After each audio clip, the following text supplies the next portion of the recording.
My name is Josephine Marchand. I am 49 years old. 7 months ago, on a Wednesday evening in October, I walked into the ballroom of the Marriott Marquis in Atlanta, Georgia, carrying a presentation folder that I had revised 11 times over the preceding 6 weeks, wearing the specific navy blazer that my business partner Renata calls my closing jacket, and I sat down at a table that was 15 feet from the table where my ex-husband Douglas was sitting with his business development team. He saw me when I walked in. I know this because I saw him see me, the specific double take of someone who has not expected to encounter a particular person in a particular room and who needs a half second to process the encounter before their expression settles into whatever they decide to present. He decided to present neutral. He nodded at me once, the specific single nod that communicates acknowledgement without warmth, and then he looked back at the materials in front of him. I found my table and sat down and opened my presentation folder, and I did not look at him again for the rest of the evening until the moment that mattered. The room was the annual vendor showcase of Meridian Health Systems, a regional hospital network with 14 facilities across Georgia, Alabama, and Tennessee that was in the process of selecting a long-term partner for its revenue cycle management operations. The contract was worth approximately $12 million over 5 years. Meridian had been evaluating vendors for 18 months. This evening was the final presentation round. 4 vendors who had survived the evaluation process, presenting in sequence to a panel of 11 Meridian executives, with the decision to be announced before the evening ended. Douglas's company, Hartwell Revenue Solutions, was one of the 4 vendors. His company had been pursuing the Meridian account for 3 years. The Meridian account was, by the specific accounting of the healthcare revenue cycle management industry, one of the most significant regional contracts available in the southeastern United States, and Douglas had been telling anyone who would listen for 3 years that Hartwell was going to win it. My company, Marchand Health Partners, was also one of the 4 vendors. I had founded it 18 months earlier. Meridian was our largest active pursuit. Douglas had learned that I was in the running 6 weeks before the showcase, when the 4 finalist vendors were announced. His reaction, which reached me through a mutual contact in the industry, was a specific statement that I want to record accurately because I think its accuracy matters to what I am about to tell you. He said, "Josephine is going to embarrass herself." Before I tell you what happened when the panel announced its decision, let me take you back to the beginning. Not the showcase. The beginning. The specific 12 years of marriage during which Douglas told me, in various forms and with various degrees of directness, that I did not have the business instincts required to succeed in his industry, and what I did during those 12 years in response. I grew up in Savannah, Georgia, the older of 2 daughters born to Charles and Vivienne Marchand, who had come to Savannah in 1972 from New Orleans, after my father received a position teaching history at Savannah State University. My father was a scholar of Reconstruction-era Southern history, and my mother ran a small catering business that specialized in the specific food of the Louisiana Creole tradition, the food she had grown up cooking in her own mother's kitchen, and that she brought to Georgia with the particular pride of someone who understood that what she cooked was not simply food, but the specific accumulated knowledge of generations. I grew up helping my mother with the catering business from the time I was 8 years old, not in any formal capacity, but in the specific way that children of small business owners learn the work by doing it alongside the parent who runs it. I did not understand, at 8 or at 12 or at 16, that what I was learning was the specific mechanics of a service business, how to cost a job, how to schedule labor, how to manage a supply chain under the specific pressure of an event that could not be delayed, how to maintain client relationships across the years that made the difference between a business that survived and one that did not. I went to Georgia State for business administration. I went specifically because my mother's catering business had grown during my high school years to the point where she needed someone who understood the financial mechanics of a business in a formal rather than intuitive way. And I understood, by the time I was 17, that what she had built was worth understanding properly. After college, I took a position at a healthcare consulting firm in Atlanta, the specific entry point into a field that I had identified as growing and that needed the kind of operational competence I had developed alongside my mother's business. I spent 8 years building expertise in revenue cycle management, the specific operational discipline of healthcare finance that most people outside the industry have never heard of. And that is, within the industry, one of the most consequential capabilities a healthcare system can develop or acquire. I met Douglas Hartwell at a healthcare industry conference in Nashville in 2005. He was 37, the founder of a revenue cycle management consulting firm he had started 3 years earlier, the specific energy of someone who had bet on himself and was several years into discovering whether the bet was going to pay off. He was charismatic in the specific way of people who have built something from nothing and who carry the confidence of that specific accomplishment.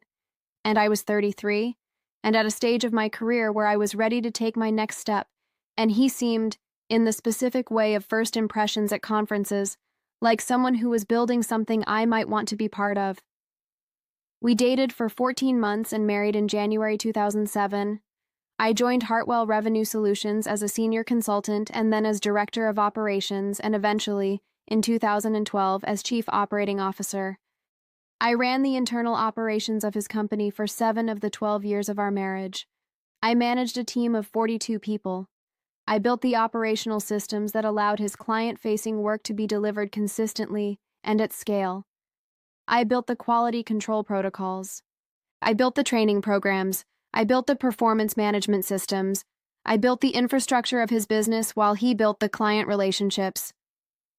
This division of labor was explicit and agreed upon, and it was genuinely effective for several years, and it was also, I came to understand gradually and then completely, the specific source of a narrative that Douglas constructed and maintained about what each of us contributed to the business, a narrative in which his contributions were the business and mine were the support. I want to tell you about the narrative because it is the center of this story, and because understanding it requires understanding the specific mechanism by which it operated, which is a mechanism I think more people would recognize in their own lives if they had the specific language for it. Douglas was genuinely excellent at client development. He had the specific gift of making people feel, in his presence, that they had his complete and undivided attention, and that their specific situation was the most interesting and important thing he had encountered that week. This gift is real and rare, and it produces results in businesses that depend on relationships, and healthcare revenue cycle management depends on relationships because the work is technically complex, and the relationships provide the specific context of trust that allows clients to make high-stakes decisions based on a vendor's judgment. He was also genuinely excellent at presenting complex information in terms that non-specialist executives could understand and act on, which is a different skill from the technical mastery of the information itself and one that the business required. What he was not excellent at, and what he understood he was not excellent at, was the operational discipline that made the client relationships deliverable. He was not excellent at building systems that scaled. He was not excellent at managing the internal complexity of a growing service business. He was not excellent at the specific patient work of quality control and training and performance management that turned a group of talented individual consultants into a consistent organizational capability. I was excellent at those things. I knew this not from any arrogance about my own abilities, but from the specific evidence of what the business became in the years when I was running its operations, which was an organization that could reliably deliver what Douglas promised, at the scale he was promising it, to the clients he was bringing in. What Douglas said about this division of labor, in private and eventually in patterns of private comment that accumulated across years into something more structural, was that my contribution was support rather than business. The word support carried a specific weight in how he used it. He did not mean it dismissively in any single conversation. He meant it to describe a category of work that was enabling rather than generating, essential but not creative, required but not strategic. He distinguished between the people who brought in business and the people who ran the business, and he placed himself and his client development team in the first category and me and my operations team in the second. He was not wrong about the distinction. Where he was wrong was in what the distinction implied about value and capability, and what would happen if the categories were reversed. I knew this because I had been watching his client development process for years, and I understood it with the specific clarity of someone who has been in close proximity to a skill for a long time and who has, in the process of understanding it thoroughly, quietly built it. I had been developing client relationships of my own for years, not competing with Douglas's, in parallel to his, in the specific margins of a COO's role that require contact with clients for operational reasons, and that can, when the person in that role chooses to use those contacts intentionally, become the foundation of something else. I had not used those contacts intentionally while I was married to Douglas and running his company. I had used them to do my job well, but I had built them. I had maintained them. I had been, for 12 years, the person who followed up when Douglas moved on to the next relationship, who remembered the specific operational detail that the client had mentioned was important to them, who sent the occasional article or note when something relevant came across my desk. I had been, for 12 years, doing the business development work that Douglas had told me I was not capable of, without either of us knowing that was what I was doing, until the divorce, when I started knowing it. The divorce was in 2019. I am not going to describe it in full because divorces are private in the ways that matter most, and I have the specific privacy rights that matter most here. What I will tell you is the relevant shape of it. The marriage had been declining for 3 years before it ended, in the specific way that marriages decline when one person outgrows the specific dynamic that organized the marriage, and the other person does not understand that outgrowing has occurred until after the fact. I had, across the later years of the marriage, developed a growing understanding of what I had built and what I was capable of, and what the next chapter of my professional life should look like, and that understanding existed in genuine tension with the specific role that Douglas had defined for me in his company and in his narrative about the company. We separated in February 2019, and the divorce was finalized in September. The business settlement was the specific complicated negotiation of a spouse who has been COO of her husband's company for 7 years and who has specific equity and specific operational contributions that require valuation and specific treatment.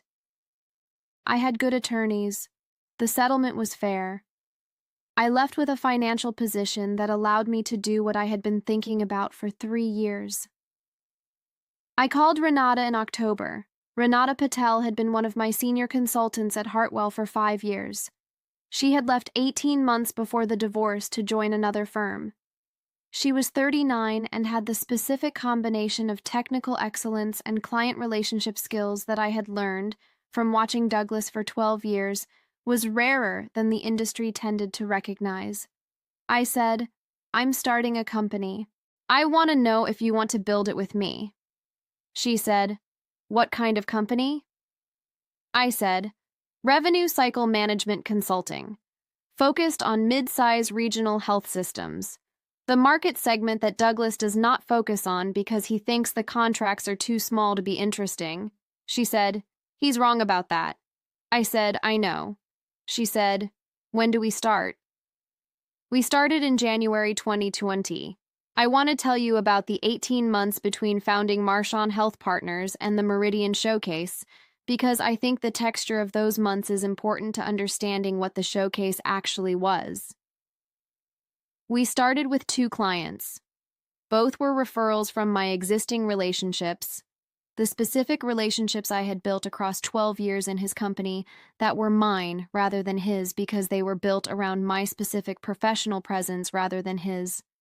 We were a 2-person firm, Renata and I, doing the work ourselves rather than managing people who did the work, which was a different kind of work than either of us had done in our previous roles, and that required a specific recalibration of how we spent our time and attention. I want to be honest about the difficulty of those early months. Starting a business in January 2020 and then having a global pandemic arrive in March was not the specific business plan anyone would have chosen, and the healthcare industry in particular in 2020 was not operating in a way that made it easy to develop new client relationships. We survived because the clients we had were clients whose operations genuinely needed what we were providing, and because we did the work ourselves, rather than through a layer of consultants who were more expensive and less accountable. By the end of 2020, we had 4 clients. By mid-2021, we had 7. By the end of 2021, we had 12, and the 12 included 3 regional health systems that were in the specific size range that I'd identified as underserved by the market. Mid-size systems with between 4 and 8 facilities that were large enough to need sophisticated revenue cycle management and not large enough to attract the sustained attention of the firms that Douglas ran and that focused on enterprise-scale health systems.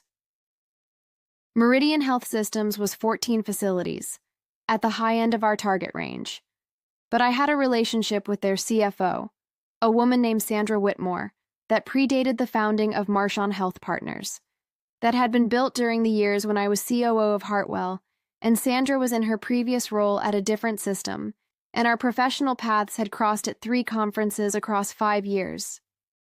Sandra had called me in April 2021, 4 months after I founded Marchand, to tell me that Meridian was beginning an evaluation process for its revenue cycle management operations and that she thought Marchand should be in the mix. I said, "Sandra, we're 14 months old. Meridian is the size of our entire current portfolio combined." She said, "I know, and I think that's exactly the right size for you to be at this stage. You'll work it the way the big firms won't, because they're going to have partners pitch it and associates deliver it. You're going to deliver it yourself." I said, "Is that a prediction or a pitch?" She said, "Both." I submitted the response to the RFP in May 2021. We made the shortlist in September. We made the final 4 in March 2022. The showcase was in October. Hartwell Revenue Solutions was also in the final 4. Their RFP response had been submitted in June 2021, after mine. Douglas had apparently learned that Meridian was in process and had moved to get Hartwell in the mix. I learned this from Sandra, who mentioned it in passing without appearing to attach significance to it. I attached significance to it. Not because I was afraid of the competition, because I understood from 12 years inside Douglas's company exactly how Hartwell would approach the Meridian account and what their specific weaknesses were in the mid-size regional market segment, and how those weaknesses translated into presentation gaps at exactly the kind of showcase we were both preparing for. I spent 6 weeks preparing our presentation. I revised it 11 times. Renata and I rehearsed it 14 times. I timed every section. I prepared for every likely objection with the specific preparation of someone who had watched Douglas prepare for client presentations for 12 years and who understood both what worked and what didn't. I wore the navy blazer. Let me stop here for a moment because I want to ask you something directly. Have you ever spent years being told you were not capable of something you were already doing? Have you ever been in the specific situation of someone who has been building a skill in full view of the person who was most invested in believing you didn't have it, without either of you recognizing what was being built? Drop a comment and tell me where you are watching from and what time it is there. Because what happened in that ballroom on a Wednesday evening in October is the reason I am telling you this story, and I want you to understand what the ballroom represented before I describe what happened in it. If you have not subscribed yet, please do. The 4 vendor presentations happened in sequence. The order had been determined in advance. We were 3rd. Douglas was 2nd. I sat at my table through the first presentation, which was from a firm called ClearPath Revenue Management that I knew from the industry, and whose presentation was competent and thorough and unlikely to close the deal, because it was organized around what they had done for other clients, rather than around what Meridian specifically needed. The 11 Meridian executives on the panel listened politely and asked the kind of questions that indicate engagement without indicating enthusiasm. Douglas's presentation was 2nd. He was at his best, which was considerable. He presented Hartwell's capabilities with the specific narrative ease of someone who has told this story many times and who knows exactly where the compelling moments are and how to pace the room toward them. He had slides that were beautifully designed, the investment of a company that has had enough revenue for long enough to spend on production quality. He had case studies from enterprise health systems that were larger than Meridian, and that communicated a specific aspiration to the Meridian executives about the tier of client they would be joining. He was good. I had watched him present for 12 years, and he was genuinely good. When he finished, the panel asked questions. One of the questions was from the Chief Operating Officer of Meridian, a man named David Park, who had been in his role for 2 years and who had the specific quality of someone whose operational background made him interested in implementation rather than vision. David Park asked, "Mr. Hartwell, when Hartwell is engaged by a client of Meridian scale, who specifically is responsible for the day-to-day operational relationship? Is it someone at the partner level, or is the delivery managed by the associate consultant team?" Douglas said, "Our partners are engaged at the strategic level throughout the engagement. The day-to-day operational relationship is managed by our senior consultant team under partner oversight." David Park said, "And in practice, how much of the partner's time does a client like Meridian realistically expect to see?" Douglas said, "Our partners are committed to quarterly reviews and to being available for escalations. The senior team manages the rhythm of the engagement." David Park wrote something on his notepad. I watched this from my table and I understood exactly what he had written, because I had been the specific partner that Douglas described as managing day-to-day delivery for 12 years, and I knew from that experience what quarterly reviews and escalation availability actually looked like from the client side, which was not what Douglas was communicating. Our presentation was third. We went up at 8:30. The room was, at that point in the evening, the specific room that rooms become in the third hour of a presentation event. Attentive but not fresh, ready to engage but requiring something more specific than competent delivery to fully re-engage. I opened by saying, "I want to tell you something about how Marchand Health Partners works that is different from what you heard in the previous presentation." The room shifted, not dramatically. The specific shift of people who have been waiting for something to differentiate itself and who recognize, in the opening sentence of the third presentation, that something might be about to do so. I said, "When you engage Marchand, you get Renata Patel and me. Not a partner who presents the work and a team that delivers it. Us. We have 11 active client engagements, and we work all 11 of them directly. I know the name of your revenue cycle director. I know your top 3 denial reason codes from your last quarterly report. I know that your emergency department coding accuracy has improved 4 points over the last 18 months, and I know why it improved, and I know where the remaining gap is." I said, "I know these things because Sandra Whitmore sent me your last 4 quarterly revenue cycle reports 8 months ago, and I have been studying your specific situation because that is how we work. We study the situation before we propose a solution." Sandra Whitmore, seated at the panel table, allowed herself a specific small expression that was not quite a smile, but contained all the elements of one. I said, "I want to show you what we found and what we would do about it." We presented for 45 minutes. Everything we showed was specific to Meridian, not case studies from analogous clients. Meridian's own data, analyzed through the specific lens of our methodology, producing specific projected improvements with specific timelines and specific accountability structures. David Park asked 6 questions. Every one of them was the specific kind of question that indicates genuine engagement rather than procedural completion. He was not evaluating the presentation. He was evaluating the implementation. The 4th vendor presented after us. They were solid. They were not going to win. The panel deliberated for 40 minutes. The 4 vendor teams waited in the ballroom, at their respective tables, with the specific waiting quality of people who have done everything they can do and are now inside the period between completion and verdict. I did not look at Douglas during the deliberation period. I spoke with Renata, quietly, about what we had seen in the panel's response to our presentation. I ate something from the table service that I could not afterward remember tasting. I looked at the ballroom's specific ceiling, which was the kind of hotel ballroom ceiling that says nothing particular about itself.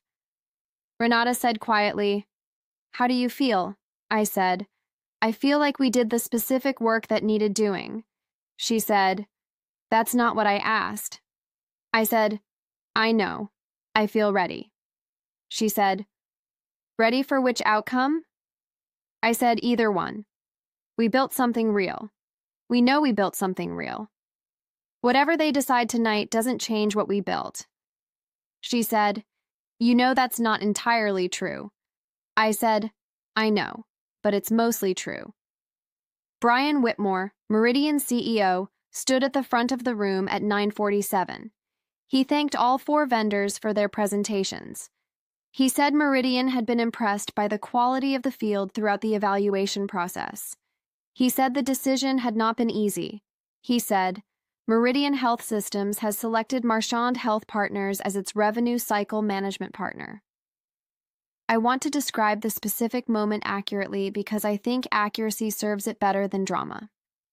I sat at the table and I heard it, and I did not immediately stand up or make a sound. I felt the specific weight of it settle in the way that things settle when you have worked toward them for a long time, and they arrive, and you need a moment to understand that the arrival is real. Renata put her hand on my arm. I stood up. I walked to the front of the room to receive the announcement and shake hands with Brian Whitmore and Sandra and the 11 panelists, and I said the specific gracious professional things that the moment required, genuine things, because I was genuinely grateful and genuinely ready to begin the work. At some point during the receiving of congratulations, I was aware of the specific quality of the room adjusting around the announcement, the specific realignment that happens when a decision has been made, and the people who were not chosen are absorbing the decision while the people adjacent to the situation are responding to it. I was aware, without looking directly, of Douglas's table. I did not look at him, not because I was avoiding it, because there was nothing to see. Whatever was happening at his table was his private experience, and it was not mine to observe. I had not won the Meridian account to make a point to Douglas. I had won it because we had built a company that was genuinely better suited to the Meridian opportunity than any of the alternatives. The winning proved the specific thing that needed proving, not to Douglas but to Meridian, who needed to know that Marchand Health Partners was the right choice for them. That was what mattered. I spoke to Sandra Whitmore the following morning, the first working day after the announcement. She had called to welcome us officially and to discuss the transition timeline. At the end of the call, she said, "I want to ask you something that is outside the scope of the engagement." I said, "Go ahead," she said, "last night, when the announcement was made. I watched you from the panel table for the moment right after Brian said your company's name, before you stood up." I said, "What did you see?" She said, "I saw someone who knew it was coming." I said, "Not exactly. I thought we had done the best work. I didn't know." She said, "What was the difference in that second before you stood up?" I thought about it.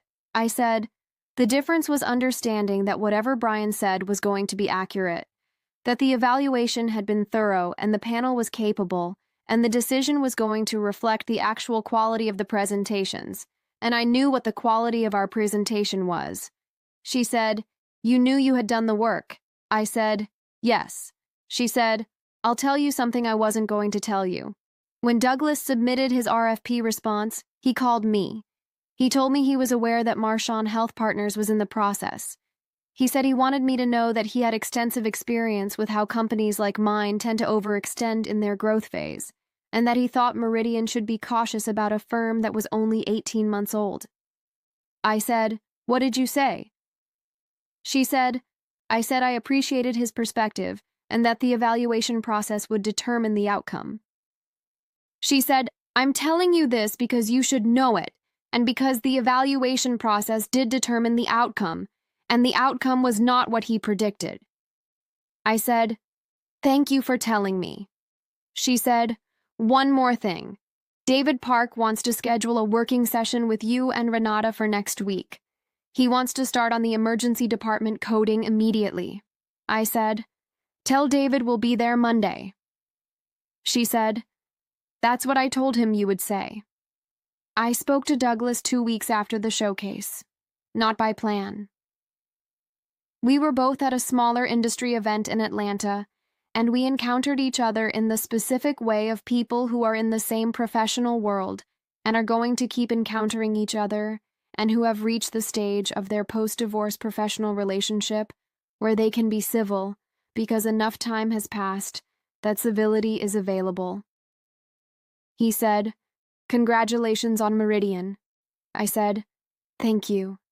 He said, "I didn't know you were pursuing it." I said, "I know." He was quiet for a moment. He said, "You knew we were pursuing it." I said, "Since the shortlist announcement." "Yes," he said, "and you went ahead." I said, "The evaluation was based on the quality of the presentations. Whether you were in it was not relevant to whether we should be in it." He said, "You knew our pitch." I said, "I know how you approach mid-size regional health systems. I spent 7 years watching you do it. I also know the specific gap in how you approach them, which is the partner-to-associate transition on delivery. David Park asked you about it directly. He looked at me. He said, 'You prepared for that question.' I said, 'I prepared for it the same way you prepare for client presentations.'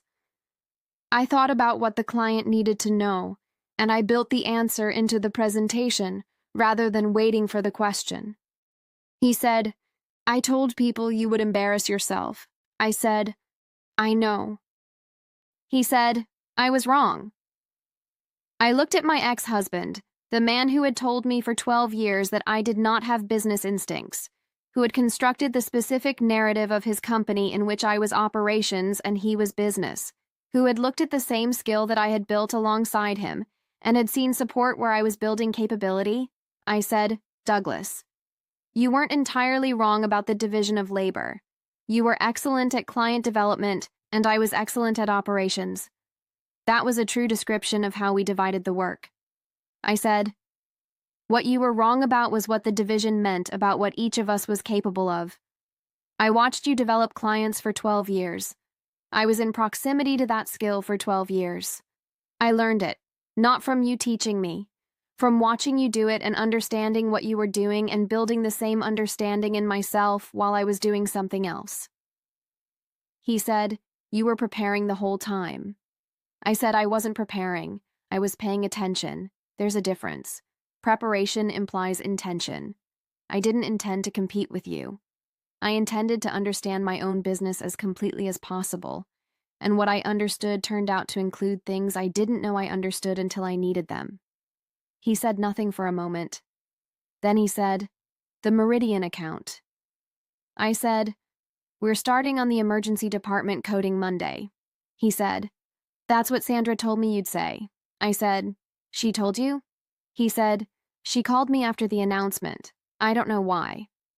Maybe because she thought I needed to hear it from someone who knew the evaluation process. She told me what you said about knowing you had done the work." I said, "What did she say about it?" He said, "She said you seemed like someone who had always known what they were doing. She just said it had taken a while for the context to be large enough to show it." I stood with my ex-husband at a small industry event in Atlanta, and I thought about 12 years of a marriage and 7 years of running his company and 2 years of building my own, and a Wednesday evening in October when a hotel ballroom full of healthcare industry professionals heard my company's name read aloud as the choice for the most significant contract in our region. I said, "Douglas, I hope Hartwell wins the next one it pursues." He looked at me. I said, "I mean that honestly. The market is large enough for both of us to do the work well." I don't need you to fail for Marchand to succeed. He said, I know that about you. I said, do you? He said, yes. It took me longer than it should have to understand what kind of person you were. But I know it now, I said. Good. That's useful to know. I went back to my table. Renata was watching from across the room with the specific expression of someone who has witnessed something significant and is waiting to be told what it actually was. I said, he congratulated us. She said, that's something. I said, it is. She said, how do you feel? I said, I feel like I know what we're doing Monday. She said, you always know what you're doing Monday. I said, yes, I do. That's the whole point. Here is what 12 years of being told I didn't have business instincts and 2 years of building a company that proved otherwise taught me. I know that the skills we build in close proximity to someone else's excellence are genuinely ours. Not imitations of the excellence, but our own specific understanding of what makes it work and what doesn't, and how to do it in our own way. I spent 12 years watching Douglas develop client relationships, and in the process, I built the same capability in myself, not by copying him, but by understanding him completely enough that I could distill what was actually working and translate it into my own practice. The watching was learning. The learning was mine. I know that the narrative someone tells about you is not the same as the truth about you, even when the narrative sounds like a reasonable description of what is actually happening. Douglas described me as operations and not business, and this description fit the surface of our division of labor, while missing completely what was being built inside me during the years of that division. The surface was true. The description of what the surface meant was wrong, and the wrongness was not visible until the context was large enough to show it. I know that winning something does not require the person who doubted you to be watching. The Meridian contract was not a message to Douglas. It was the result of 18 months of building a company and 6 weeks of preparing a presentation and 12 years of accumulating the specific knowledge that the presentation required. Douglas was in the room by coincidence. The coincidence was satisfying in the specific way of coincidences that close loops. But the work was not done for the loop closing. The work was done because the work was worth doing. And I know that the specific statement he said to someone in October, that Josephine is going to embarrass herself, was not a prediction about me. It was a description of his understanding of me. And his understanding of me had been built on a picture that was incomplete, in the specific way that pictures built during a marriage sometimes are, organized around the division of labor that the marriage produced, and not around the full range of what each person was actually developing inside that division.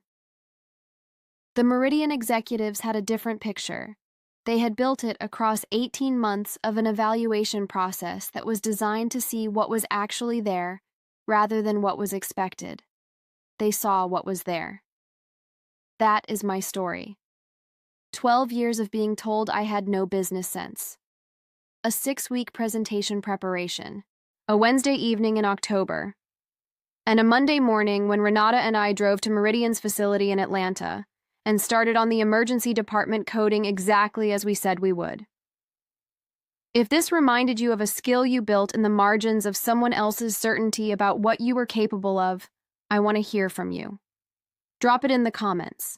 Share this with someone who needs to know that being told you can't do something is not the same as not being able to do it, and that the difference between those two things becomes clear in the exact moment when the context is finally large enough to show what you actually built. Hit subscribe, and I will see you in the next one.